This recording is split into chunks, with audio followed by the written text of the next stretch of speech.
ಹನುಮನ ದೇವಸ್ಥಾನದಲ್ಲಿ ಹಾಗೂ ಸಂಕೇಶ್ವರ ನಗರದಲ್ಲಿ ಹನುಮನ ಜಯಂತಿಯನ್ನ ಶ್ರದ್ಧಾ ಭಕ್ತಿ ಮತ್ತು ಸಡಗರದಿಂದ ಆಚರಿಸಲಾಯಿತು.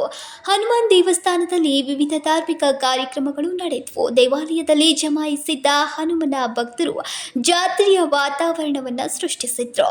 ದೇವಾಲಯಗಳಲ್ಲಿ ಬೆಳ್ಳಂಬೆಳಗ್ಗೆ ಆಂಜನೇಯನ ಮೂರ್ತಿಗೆ ಅಭಿಷೇಕ, ವಿಶೇಷ ಅಲಂಕಾರ ಹಾಗೂ ವಿವಿಧ ಹೋಮ ಆಚರಣೆಗಳು ಕೂಡ ನೆರವೇರಿದವು.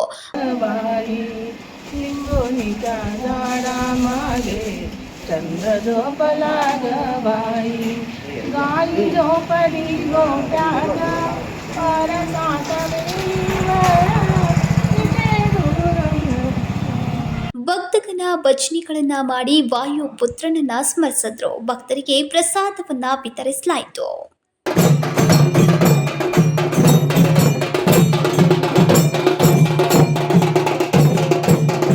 Sachin Kamble, KMM Kannada news, Hukkeri.